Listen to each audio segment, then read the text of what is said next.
La numérisation du patrimoine québécois est l'une des missions fondamentales de Bibliothèque et Archives nationales du Québec. Notre expertise dans ce domaine est reconnue.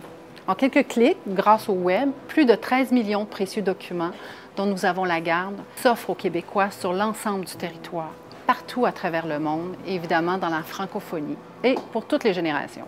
Vous pouvez donc profiter d'innombrables photographies, journaux, livres, cartes postales, des documents datant même des origines de la Nouvelle-France et bien plus encore. Tous ces trésors sont à vous, ils sont au bout de vos doigts et voici comment nous les rendons disponibles. On se trouve actuellement dans la réserve des collections spéciales. Comme ce sont des collections qu'on veut préserver pour les prochaines générations, la numérisation joue un rôle clé dans le processus de rendre accessibles les collections.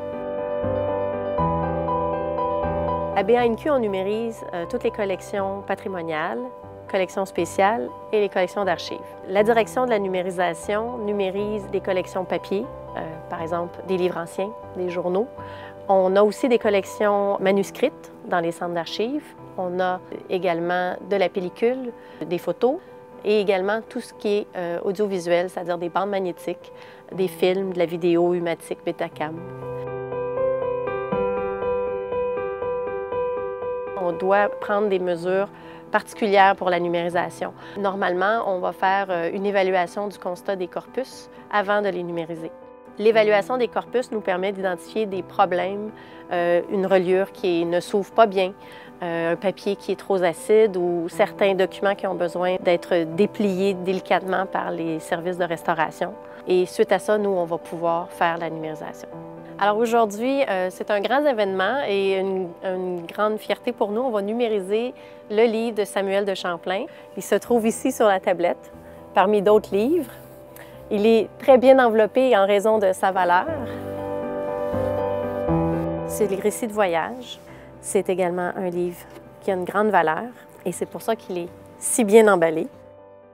Les voyages du sieur de Champlain, capitaine ordinaire pour le roi en la marine, divisé en 2 livres. Et donc, on a le journal très fidèle des observations faites et découvertes de la Nouvelle-France en 1613. Suivez-moi dans les ateliers. Nous allons aller le numériser.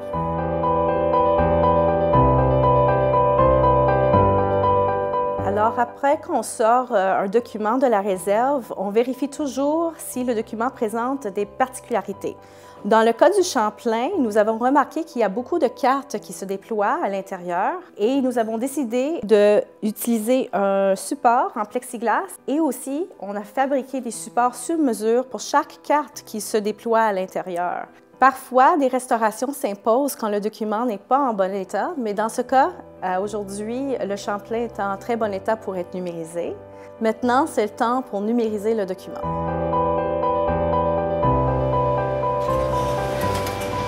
Nous sommes dans les ateliers de numérisation, à la direction de la numérisation. On est en train d'installer le Champlain derrière moi. Karen et Nicolas ont chacun une tâche. Karen fait des contrôles de qualité avec la calibration, les chartes de couleurs.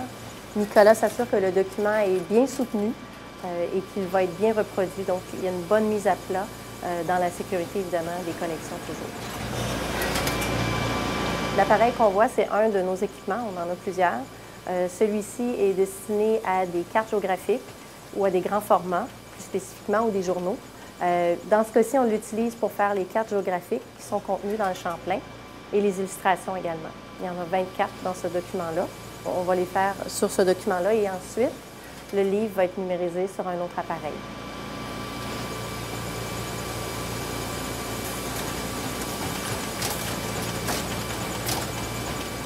Il y a 3 grands principes en reproduction: la lisibilité, la fidélité et l'intégralité. La lisibilité, on veut s'assurer de comprendre ce qu'on a sous les yeux. On veut s'assurer que c'est fidèle au document, c'est-à-dire qu'on le reproduit tel qu'il est au moment de la numérisation.